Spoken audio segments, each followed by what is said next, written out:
Hello friends, अब हम cover करेंगे प्रिविलेज कम्युनिकेशन में सेक्शन 123 को। तो एविडेंस एक्ट के बारे में बात कर रहे हैं हम। तो सेक्शन 123 सबसे पहले बात करते हैं। तो सेक्शन 123 में ये कहा जाता है कि कोई भी अगर स्टेट मतलब बोले कंट्री के कोई भी ऐसे अनपब्लिश ऑफिशियल रिकॉर्ड्स हैं,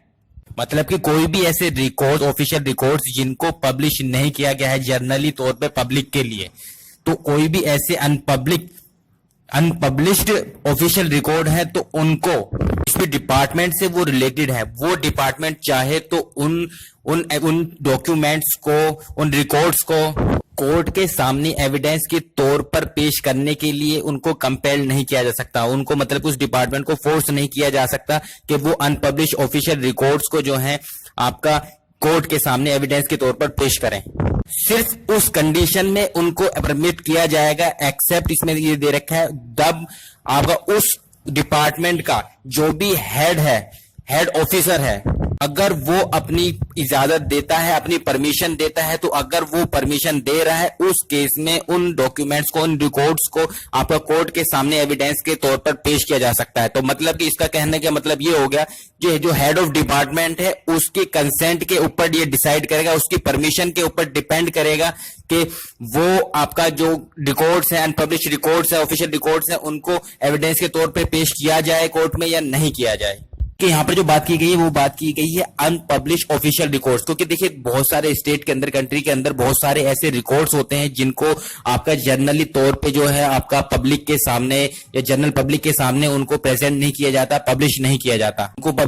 पब्लिक के सामने जो है डिस्क्लोज नहीं किया जाता। उसका रीजन क्या है? रीजन यही है कि जो कंट्री है, स्टेट के उसके जो अफेयर्स हैं, उसके जो आपके काम हो रहे हैं, उनको एक तरह से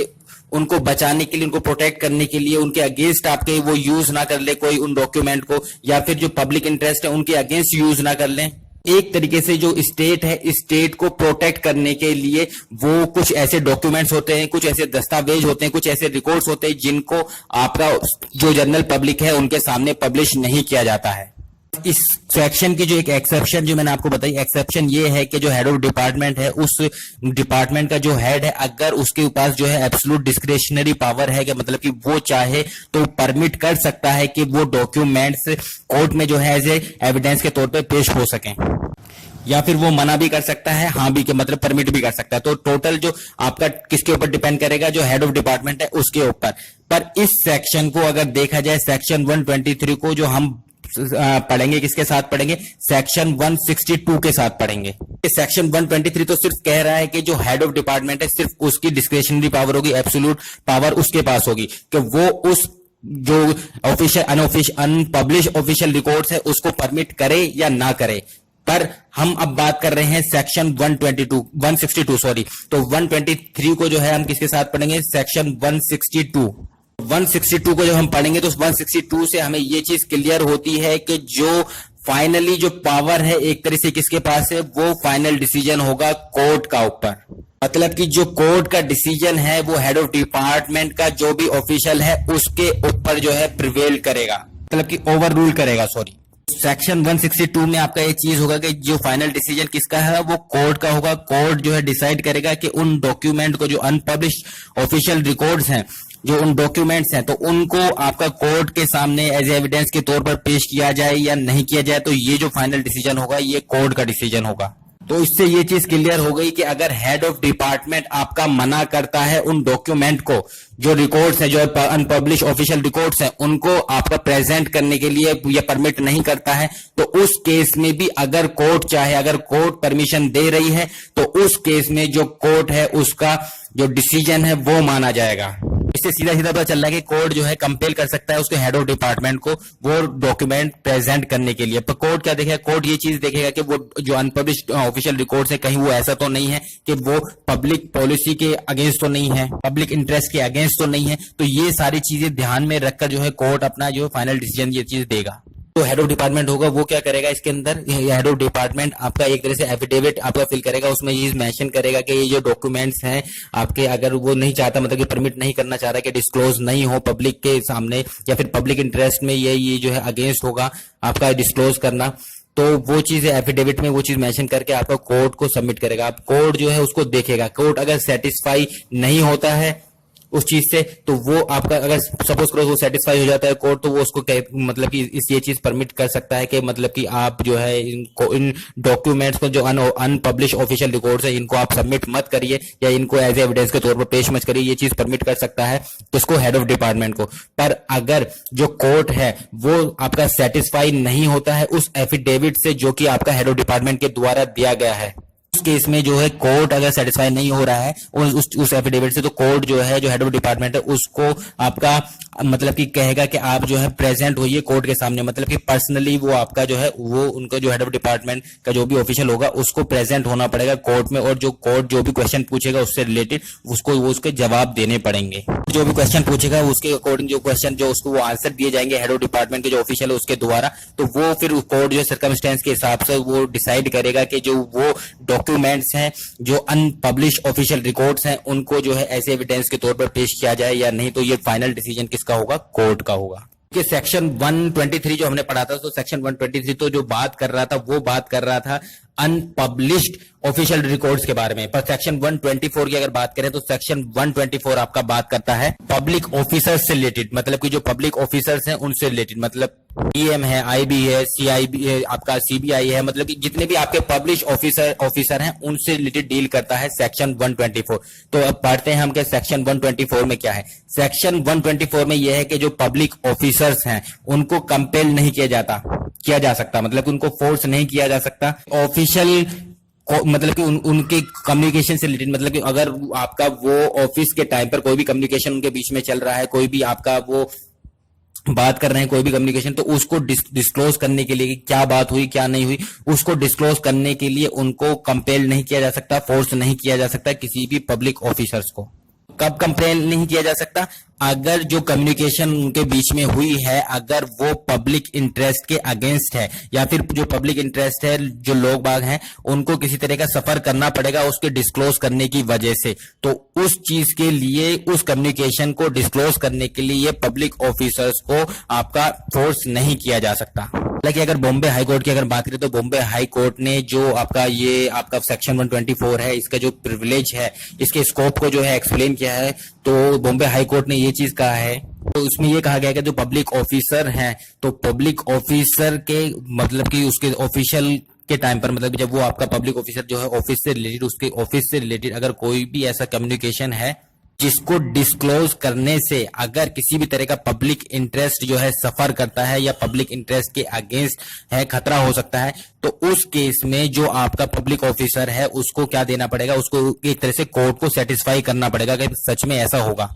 तो अगर कोर्ट जो है इस चीज को सेटिस्फाई हो जाती है उस पब्लिक ऑफिसर से कि आपका ये चीज जो भी उससे कम्युनिकेशन हुआ है ये एक तरह से पब्लिक इंटरेस्ट के अगेंस्ट है या जो भी डॉक्यूमेंट है वो पब्लिक इंटरेस्ट के अगेंस्ट है, अगर वो डिस्क्लोज करता है या एविडेंस के तौर पर अगर वो पेश करता है तो ये पब्लिक इंटरेस्ट के अगेंस्ट होगा या जो जनरल पब्लिक है उसके लिए खतरे की बात होगी, किसी तरह के नुकसान की आपकी बात होगी, तो वो उसको परमिट कर सकता है कि आप जो है इस डॉक्यूमेंट को मतलब कि सेक्शन 124 का जो है फायदा उठा सकता है वो पब्लिक ऑफिसर, मतलब उसको इजाजत दे सकती है कोर्ट कि आप इसको जो है एज एविडेंस के तौर पर पेश नहीं करिए। पर अगर कोर्ट जो है सेटिस्फाई नहीं होती है उस पब्लिक ऑफिसर से, अगर वो जो भी उसके द्वारा जो रिप्लाई किया जाता है मतलब कि जो आंसर दिया जाता है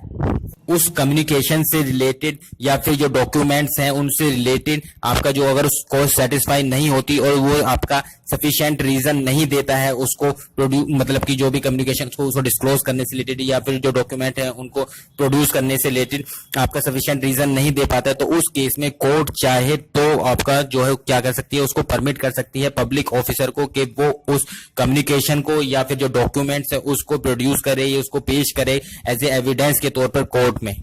और सेम उस सेक्शन 123 की तरह इसमें भी आपका जो है कोर्ट ये चीज देखेगी कि उसका पेश करना अगर जो एविडेंस के तौर पे जो डॉक्यूमेंट है या फिर जो कम्युनिकेशन आपका पब्लिक ऑफिसर की है तो उसको डिस्क्लोज करने से कहीं वो पब्लिक इंटरेस्ट के अगेंस्ट तो नहीं है, मतलब कि पब्लिक इंटरेस्ट सफर तो नहीं होगा, लोगों को नुकसान तो नहीं होगा, तो ये चीज देखते हुए ध्यान में रखते हुए जो है कोर्ट इस चीज की परमिशन देगी। एग्जाम्पल के तौर पर अगर बात करें, सपोज करिए कि हम एक स्टेट की बात कर लेते हैं, एक राज्य की बात करते हैं, जैसे कि हम दिल्ली की बात कर ले तो दिल्ली या फिर आप उत्तर प्रदेश की बात करना चाहे उत्तर प्रदेश की बात के लिए, अगर दिल्ली जो उत्तर प्रदेश है उत्तर प्रदेश का सीएम अगर किसी डिस्ट्रिक्ट किसी जिले में जाता है और वहां का जो डीएम है उससे कोई भी आपका ऐसी बात करता है, उनके बीच में जो कम्युनिकेशन हुआ है, तो जो आपका जो डीएम है उसको कंपेल नहीं किया जा सकता कि उसने आपका सीएम से अपने ऑफिस के ऑफिशियल मतलब अगर मीटिंग होती है दोनों के बीच में किसी इशू को लेके किसी चीज से रिलेटेड, तो उस डीएम को जो है कंपेल नहीं किया जा सकता कि आप जो है बताइए कि क्या बीच में कम्युनिकेशन हुआ है, क्या चीज हुई है, तो उस चीज को उसको फोर्स नहीं किया जा सकता अगर वो जो है पब्लिक इंटरेस्ट के अगेंस्ट है, अगर वो बताता है केस में। पर जो डिसाइड करेगी ये कोर्ट डिसाइड करेगी, फाइनल डिसीजन को है कोर्ट का ही होगा कि कोर्ट डिसाइड करेगी। अगर वो सेटिस्फाई हो जाती है कोर्ट उसके आंसर से कि क्यों वो आपका जो है क्यों वो नहीं बताना चाह रहा है, जो कम्युनिकेशन है उसको डिस्क्लोज नहीं करना चाह रहा है और वो पब्लिक इंटरेस्ट के अगेंस्ट है, सफर करना पड़ेगा, तो उस केस में अगर वो सेटिस्फाई हो जाती है तो वो उसको एज इट इज मतलब कि वो उसको कहेगी कि आप नहीं दीजिए। पर अगर वो सेटिस्फाई नहीं होती तो उस केस में वो उस कम्युनिकेशन को एज एविडेंस के तौर पर पेश करने के लिए ज्यादा दे सकती है, मतलब कि वो कह सकती है। बात करते हैं हम सेक्शन 125 की। तो देखिए सेक्शन 125 की अगर बात करें तो सेक्शन 125 आपका प्रोटेक्ट करता है किसको, एक तरह से आप कह सकते हो कि खबरी जो होते हैं उन खबरी को एक तरह से प्रोटेक्ट करता है। इसमें हम देख लेते हैं सेक्शन 125 में क्या कह रहा है। तो सेक्शन 125 में ये कहा गया है कि कोई भी मजिस्ट्रेट या जो पुलिस ऑफिसर है उसको कंपेल नहीं किया जा सकता, उसको फोर्स नहीं किया जा सकता, उसको इस ऑफेंस के होने की जो जानकारी है किसने दी, मतलब किसने उसको खबर दी, ये चीज बताया कि ये ऑफेंस हुआ है, ये चीज हुआ है, ये ऑफेंस मतलब कि ये एक तरह से अपराध हुआ है, तो इस चीज के बारे में उनको किसने इंफॉर्मेशन दी। क्योंकि देखो आप ना अगर देखेंगे तो जो पुलिस ऑफिसर्स होते हैं तो उनके जो है एक तरह से जगह जगह पर आपके जो है आपके खबरी होते हैं, तो जो कि उनको इंफॉर्मेशन देते रहते हैं चीजों के बारे में। आपने मूवीज में भी देखा होगा कि जब स्मगलिंग होती है तो स्मगलिंग के लिए भी मतलब कि जो पुलिस ऑफिसर्स हैं उनके जो आप कह सकते हो कि जो खबरीज होते हैं वो इंफॉर्मेशन देते हैं कि ऐसे ऐसे वहां पर उस बीच पर आपका आज इतने बजे इस टाइम पर जो है स्मगलिंग होने वाली है सोनी की या किसी ड्रग्स से रिलेटेड, तो इस टाइप के आपने मूवीज में देखा होगा। तो एक तरह से ये उसी को प्रोटेक्ट करता है। तो इसमें यही कहा गया है इस सेक्शन में 125 में कि ना ही मजिस्ट्रेट को, तो एक तो मजिस्ट्रेट और ना ही पुलिस ऑफिसर को कंपेल किया जा सकता, फोर्स किया जा सकता कि वो ये चीज बताएं कि इस ऑफेंस से रिलेटेड जो ऑफेंस हुआ है उसकी इंफॉर्मेशन उनको कैसे मिली, किससे मिली। इसमें सिर्फ आपका मजिस्ट्रेट और पुलिस ऑफिसर ही नहीं, जो रेवेन्यू ऑफिसर हैं वो भी आपके जो है कवर है, वो भी आपके इसके अंदर ही आते हैं, तो उनको भी कंपेल नहीं किया जा सकता। उनको इंफॉर्मेशन कैसे मिली कि ये जो किसी भी ऑफेंस से रिलेटेड जो कि आपका पब्लिक रेवेन्यू के अगेंस्ट है, पब्लिक ऑफिसर्स को भी जो है कंपेल नहीं किया जा सकता कि आपको जो है किसने जानकारी दी। अब देखिए इसकी एक्सप्लेनेशन में आपका दे रखा है कि पब्लिक जो रेवेन्यू ऑफिसर है वो रेवेन्यू ऑफिसर है वो कौन है। तो रेवेन्यू ऑफिसर जो आप अगर रेवेन्यू कोड पढ़ेंगे तो रेवेन्यू कोड में जो भी आपके एम्प्लॉय हैं, क्योंकि जो भी ऑफिसर एम्प्लॉयड हैं तो उनको आपका क्या है रेवेन्यू ऑफिसर कहा गया है। जैसे एग्जाम्पल के तौर पर अगर हम बात करें कलेक्टर की बात करें, एसडीओ की बात करें, ठीक है, या फिर लेखपाल हो गया या रेवेन्यू इंस्पेक्टर हो गया, तो ये सारे ही आपके जो हैं रेवेन्यू ऑफिसर हैं। तो इनको जो है किस तरह का कंपेल नहीं किया जा सकता आपको इंफॉर्मेशन ये कहां से मिली इस ऑफेंस को होने से रिलेटेड। देखा जाए तो इनडायरेक्ट वे में ये किसको प्रोटेक्ट कर रहा है, ये जो सेक्शन है ये आपका जो खबरी होते हैं जो आपका इंफॉर्मेशन देते हैं कि तो उनको एक तरह से प्रोटेक्ट करता है। बात करते हैं हम सेक्शन 126 की। तो सेक्शन 126 अगर देखा जाए तो एक तरह से जो वकील है आपका लॉयर है उससे रिलेटेड है। मतलब ये है कि आपका वकील के पास जो भी क्लाइंट आएगा तो वो क्लाइंट से मतलब कि वकील और क्लाइंट के बीच में जो भी कम्युनिकेशन हुआ है या फिर जो वकील को जो भी आपके कोई भी डॉक्यूमेंट्स आपके रिसीव हुए हैं, कोई भी डॉक्यूमेंट मिले हैं उसके केस से रिलेटेड, मतलब अपने क्लाइंट से रिलेटेड जो भी केस है उसको मिलते हैं, या फिर वकील के द्वारा कोई भी एडवाइस दी जा रही है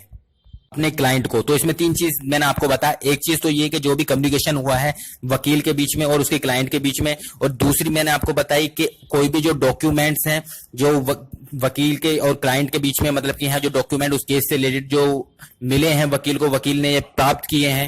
वकील ने जो प्राप्त किए हैं जो डॉक्यूमेंट मतलब कि अपने क्लाइंट के बिहाफ पर वो चीज, या फिर जो तीसरी चीज मैंने आपको बताई कि जो भी वकील के द्वारा कोई एडवाइस दी गई है किसको, अपने क्लाइंट को। तो इन तीनों चीजों में से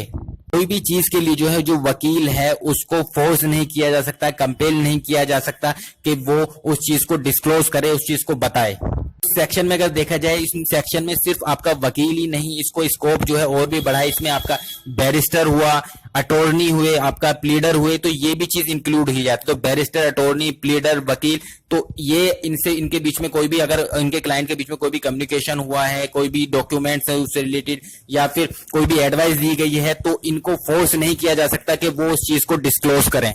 फिर आप कह सकते हो कि इंडायरेक्ट में इन एविडेंस के तौर पर उनको पेश किया करें वो, तो ये चीज उसी चीज के लिए उनको फोर्स नहीं किया जा सकता। और अगर देखें तो इसके एक्सेप्शंस भी हैं। इसके 5 एक्सेप्शन हैं, मतलब किस केस में जो आपका वकील है या बैरिस्टर, अटॉर्नी, अब वो जो है प्लीडर, आपका जो मतलब कि उसके बीच में जो भी कम्युनिकेशन हुआ है या डॉक्यूमेंट या जो भी एडवाइस है उसको डिस्क्लोज कर सकता है। तो ये 5 एक्सेप्शन है। अब हम उन एक्सेप्शंस की बात करते हैं। पहला जो एक्सेप्शन है, पहला एक्सेप्शन है कि अगर उनके बीच में जो बात हो रही है, क्लाइंट से जो बात हो रही है, वो किसी इलीगल पर्पस से रिलेटेड आपको हो रही है, जो कम्युनिकेशन हुआ है उसके बीच, उन दोनों के बीच में,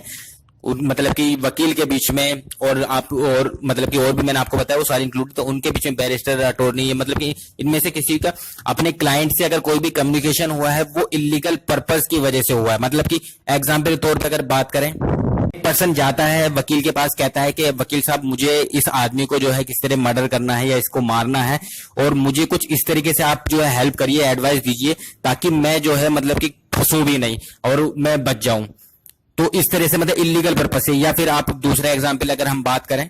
एक पर्सन जाता है वकील साहब के पास और उनसे कहता है कि वकील साहब मुझे कुछ ऐसा एडवाइस करिए, मैं इसकी प्रॉपर्टी को जो है मतलब कि कब्जाना चाहता हूं किसी तरह से, जबकि वो प्रॉपर्टी रियल में उसकी नहीं है। तो वो इलीगल, आपका ये हो गया इलीगल पर्पस के वजह से अगर कोई भी एडवाइस, कोई भी कम्युनिकेशन होता है, तो उसको जो है जो वकील है, बैरिस्टर, अटॉर्नी जनरल, प्लीडर, ये जो है आपका ऐसे एविडेंस के तौर पर पेश कर सकते हैं, इनको डिस्क्लोज कर सकते हैं। दूसरा जो एक्सेप्शन है, दूसरा एक्सेप्शन है कि लॉयर है, बैरिस्टर है, उसके द्वारा जो मतलब कि केस लेने के बाद, जब वो केस ले लेता है अपने क्लाइंट से, उसके बाद जो उसका क्लाइंट है किसी तरह का कोई फ्रॉड कर रहा है या कोई भी किसी तरह का क्राइम कर रहा है उसके बाद, तो उस टाइम पर जो है वो उस से रिलेटेड जो है वो क्या कर सकता है, जो आपका वकील है, बैरिस्टर है, वो डिस्क्लोज कर सकता है। एग्जाम्पल के तौर पे अगर बात करें कि सेक्शन में जो आपका 3rd इलिस्ट्रेशन है, तो उसमें वो चीज मेंशन है, तो उसके एग्जाम्पल की हम बात करते हैं। इसमें क्या होता है कि एक पर्सन जो होता है वो एंगेज करता है एक लॉयर को आपका, ठीक है, तो उसको हायर करने के बाद, उस लॉयर को एंगेज करने के बाद वो क्या करता है, जो पर्सन होता है वो आपका ये करता है कि जो अकाउंट बुक होती है उसमें से कोई भी आपका मतलब कि एंट्री है उसको डिलीट कर देता है या ऐड कर देता है। मतलब किसी भी तरह की कोई वो घपलेबाजी अगर करता है अकाउंट में, ठीक है, अकाउंट बुक में, तो उस चीज को, ये एक तरह का फ्रॉड है, इसको अगर लॉयर चाहे तो इस चीज को डिस्क्लोज कर सकता है। मतलब कि केस लेने के बाद अगर जो क्लाइंट है उसका बाद में कोई फ्रॉड करता है, केस लेने के बाद, तो क्लाइंट अगर कोई फ्रॉड कर रहा है या कोई भी किसी तरह का कोई क्राइम कर रहा है, तो उस चीज को आपका जो आपका वकील है, जो बैरिस्टर है, वो उसको डिस्क्लोज कर सकता है उस चीज को। 3rd है आपका एक्सेप्शन, जब जो क्लाइंट है वो अपनी कंसेंट, एक्सप्रेस कंसेंट दे देता है उस केस में, मतलब कि डिस्क्लोज करने की वकील को, बैरिस्टर को, प्लीडर को जो है वो एक्सप्रेस कंसेंट दे देता है क्लाइंट अपनी, तो उस केस में वो आपका जो वकील है या बैरिस्टर जो है मतलब कि उसको वो कर सकता है, मतलब कि डिस्क्लोज कर सकता है। कहने का मतलब सीधा सीधा इतना है, जो क्लाइंट है वो अपने इस जो प्रिविलेज है इसको क्या कर सकता है, वेव ऑफ कर सकता है। ये जो वेवर है ये एक्सप्रेस होना चाहिए, इम्प्लाइड नहीं होना चाहिए, ये एक्सप्रेस होना जरूरी है। वेव ऑफ का मतलब ये नहीं है कि अगर जो क्लाइंट है, मतलब सपोज करिए अगर क्लाइंट की डेथ हो जाती है तो मतलब कि जो वकील है, जो बैरिस्टर है, वो आजाद है, मतलब कि वो अब जो है उसको लिबर्टी मिल गई कि वो उसको जो भी कम्युनिकेशन बीच में हुआ या कोई भी डॉक्यूमेंट या कोई भी एडवाइस दी उसको डिस्क्लोज करे, तो उसके बाद भी, उसकी डेथ के मतलब की बाद भी जो है वो उसको वेवर नहीं माना जाएगा। मतलब कि उसको अगर जिंदा रहते हुए वो उसको एक्सप्रेस कंसेंट दे रहा है जो क्लाइंट है अपने वकील को, अपने बैरिस्टर को, तो उस केस में ही वो आपका डिस्क्लोज कर सकता है वो चीज। चौथे एक्सेप्शन की बात करें तो 4th एक्सेप्शन ये है कि जो उनके बीच में जो भी कम्युनिकेशन हो रहा है या फिर जो भी आपका डॉक्यूमेंट, आपके जो भी एडवाइस दी जा रही है, वो अगर किसी जो थर्ड पर्सन के हाथ में आ जाए उस केस में, तो वो थर्ड पर्सन चाहे तो आपका उस एविडेंस के तौर पे पेश कर सकता है, उसको डिस्क्लोज कर सकता है। मतलब कि एग्जाम्पल तौर पे अगर हम बात करें, मतलब वकील और उसके बीच में, उसके क्लाइंट के बीच में कोई भी कम्युनिकेशन हो रहा है, वकील आपका मतलब कि जो क्लाइंट है उसका जाता है कि वो बताता है कि ऐसे ऐसे मैंने उसका मर्डर किया है, वकील साहब केस लड़ना है उस केस में, तो या कोई भी डॉक्यूमेंट वो दे रहा है किसी चीज से रिलेटेड, तो अगर वो किसी थर्ड पर्सन सुन लेता है या थर्ड पर्सन के सामने मतलब कि मिल जाता है, प्राप्त हो जाता है, वो किसी तरह उसके हाथ में आ जाता है, तो वो third person as a evidence के तौर पर उनको पेश कर सकता है, डिस्क्लोज कर सकता है उन चीज को। फिफ्थ जो एक्सेप्शन है, फिफ्थ एक्सेप्शन ये है कि जो लॉयर है, जो आपका एडवोकेट है, जो आपका वकील है, बैरिस्टर है, प्लीडर है, मतलब वो खुद ही जो किसके क्लाइंट के अगेंस्ट कोई अगर सूट करता है उस केस में वो डिस्क्लोज कर सकता है, पर वो इंफॉर्मेशन सिर्फ वही इंफॉर्मेशन आपका जो है डिस्क्लोज करेगा जो कि उस इशू से रिलेटेड होगी, उसके रिलीवेंट होगी, सिर्फ वही वो डिस्क्लोज करेगा, उससे अलावा वो डिस्क्लोज नहीं करेगा। सेक्शन 126 देखिए, सेक्शन 126 के लास्ट में अगर हम एक्सप्लेनेशन देखें तो एक्सप्लेनेशन में ये चीज है कि अगर जो आपका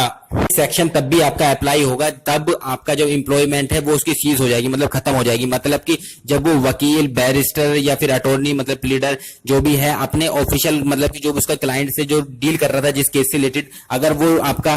खत्म हो जाता है मतलब कि केस, उसके बाद भी वो उसको वो नहीं करेगा, मतलब कि उसके बाद भी वो डिस्क्लोज नहीं करेगा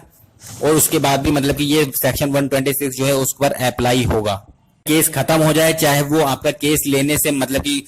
वकील, वो क्लाइंट है अपने वकील के पास गया, वकील के उसने जो अपनी जो इंफॉर्मेशन थी सब कुछ बताया, वकील ने उस केस को लेने से मना कर दिया, तो उस केस में भी वकील पर ये चीज, जो वकील है, आप बैरिस्टर, अटॉर्नी, उनको ये चीज के ये सेक्शन जो है अप्लाई होगा, सेक्शन 126 के वो उस केस में भी आपका क्या है डिस्क्लोज नहीं करेगा जो भी कम्युनिकेशन या डॉक्यूमेंट उसको मिले हैं उसके रिलेटेड, केस से रिलेटेड। बात करते हैं तो सेक्शन 127 देखिए, सेक्शन 127 जो है 126 से ही अगला थोड़ा सा कदम है, तो ये अप्लाई होता है जो इंटरप्रेटर्स होते हैं उनके ऊपर। मतलब कि आपके बैरिस्टर है, प्लीडर है, अटॉर्नी है या वकील है, उनके जो क्लर्क होंगे या फिर उनके जो सर्वेंट होंगे या फिर उनके जो मतलब कि जो भी उनके अंडर काम कर रहे हैं, तो उन पर भी ये चीज अप्लाई होती है। मतलब कि ऐसा नहीं है कि आप ये कह दो कि मतलब किसी वकील के पास गए, आप उसका कोई आपके अंडर कोई काम कर रहा है, उसका कोई सर्वेंट है, उसने वो बात सुन ली तो उसको थर्ड पर्सन, जैसे हमने बात करा था कि एक्सेप्शन के बारे में, अगर थर्ड पर्सन सुन लेता है तो वो आपको बता देगा। तो अगर वो पर्सन जो है उसका सर्वेंट है, बैरिस्टर, प्लीडर या अटॉर्नी या वकील का अगर वो सर्वेंट है, क्लर्क है, कोई भी मतलब कि उसके अंडर काम कर रहा है, तो उस केस में भी जो सेक्शन 127 है उस पर ये अप्लाई होगा। मतलब कि उस केस में वो पर्सन भी उन कम्युनिकेशन को, उन डॉक्यूमेंट को, उस एडवाइस को आपका डिस्क्लोज नहीं कर सकता। बात करते हैं सेक्शन 128, तो सेक्शन 128 को जो है आपका जो 126 है एक तरह से उसी से रिलेटेड है आपका सेक्शन 128 भी। सेक्शन 128 कहता है कि जो कोई भी पार्टी मतलब कि जो क्लाइंट है, अगर वो अपनी मर्जी से मतलब कि वॉलेंटरी अपनी इच्छा से जो भी कम्युनिकेशन हुआ है उसके और लॉयर के बीच में, जो वकील के बीच में, बैरिस्टर, अटॉर्नी या फिर प्लीडर के बीच में जो भी कम्युनिकेशन हुआ है, अगर उसको वो खुद डिस्क्लोज करता है, फिर उस कम्युनिकेशन को जो भी उनके बीच में हुआ है या कम्युनिकेशन हुआ या डॉक्यूमेंट हुआ, उसको ऐसे मतलब कि एविडेंस के तौर पर अगर जो वो क्लाइंट है पेश कर रहा है, उस केस में भी जो वकील है या फिर आपका जो बैरिस्टर, अटॉर्नी आपका, उनको ये चीज परमिशन नहीं है कि वो आपका जो है उससे रिलेटेड जो है इंफॉर्मेशन दे दें, सारी चीज बता दें वो कि ऐसे ऐसे हमें बात हुई थी, ऐसे कम्युनिकेशन हुआ था, ये डॉक्यूमेंट मुझे मिला था, अपने क्लाइंट से रिलेटेड वो आपका जो है सारी इंफॉर्मेशन दे दे, तब भी उस पर जो है सेक्शन 126 जो है अप्लाई होगा। मतलब कि वो डिस्क्लोज नहीं करेगा जो भी कम्युनिकेशन उसके और क्लाइंट के बीच में हुआ। तो यहाँ पर क्या है, क्लाइंट जो है जो भी उनके बीच में उसके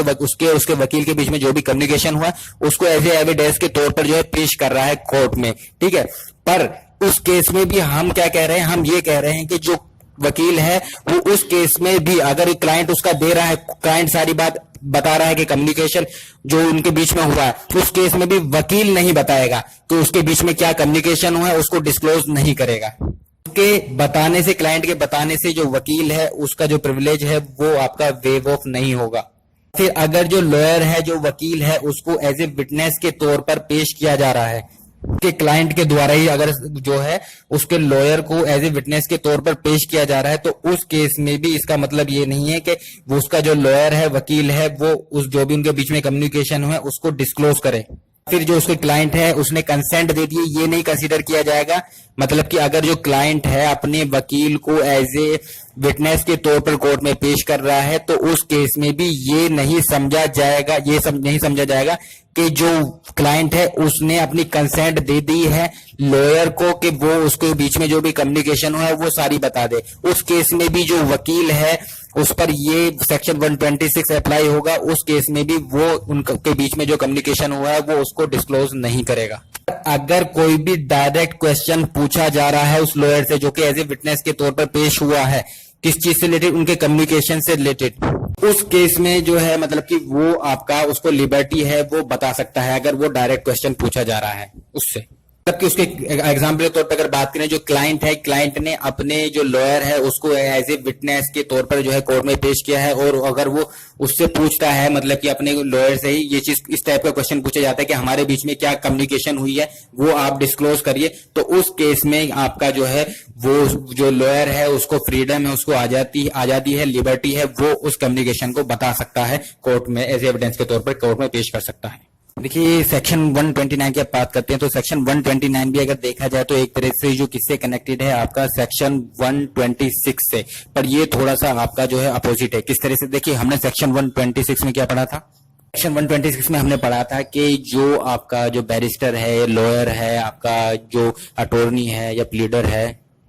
वो अपने क्लाइंट से कोई भी कम्युनिकेशन करता है या कोई भी डॉक्यूमेंट मिलता है या कोई भी एडवाइस करता है तो उस चीज को डिस्क्लोज करने के लिए उसको कंपेल नहीं किया जा सकता। मतलब कि वो अपने क्लाइंट से रिलेटेड कोई भी इंफॉर्मेशन जो है नहीं दे सकता, कहने का मतलब ये था। पर सेक्शन 129 की अगर बात करें तो सेक्शन 129 एक तरह से जो प्रोटेक्ट करता है वो अपने वकील को, प्लीडर को, या फिर आप कह सकते हो मतलब कि जो भी आपका लीगल एडवाइजर है उसको एक तरह से प्रोटेक्ट करता है। कि हो सकता है जो आपका उसका क्लाइंट है जब उसके अपने वकील के मतलब कि वकील के पास जा रहा है कोई भी केस लेके, तो हो सकता है जो क्लाइंट है उसको भी अपने वकील के बारे में, लॉयर के बारे में मतलब कि बहुत सारी चीजें पता चले, बहुत सारी नॉलेज उसको इंफॉर्मेशन मिले उस चीज, उस पर्सन से रिलेटेड, उस लॉयर से रिलेटेड। ये सेक्शन 129 है उस पर्सन पे, उस क्लाइंट पर अप्लाई होता है कि वो क्लाइंट को भी जो है कंपेल नहीं किया जा सकता कि वो अपने उस लीगल एडवाइजर मतलब कि जो वकील है उससे रिलेटेड कोई भी इंफॉर्मेशन जो है डिस्क्लोज करे, जो भी उनके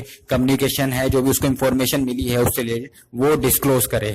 सिंपल सा मैं एग्जांपल लेता हूँ, सिंपल बना देता हूँ ताकि आपको समझ में आ पाए। जैसे कि एग्जांपल के तौर पे अगर बात करें, कोई भी क्लाइंट है अपने जो किसी वकील को हायर करता है, उसने कोई चोरी का केस है और उसके लिए वो अपने वकील को जो है हायर करता है,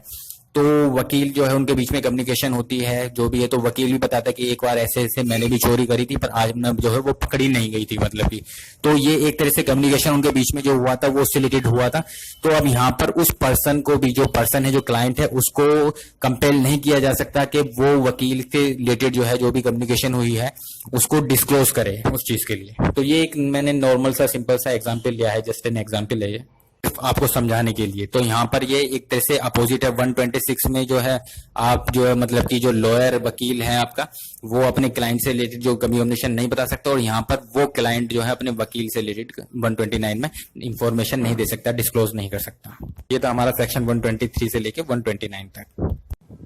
हेलो फ्रेंड्स, अब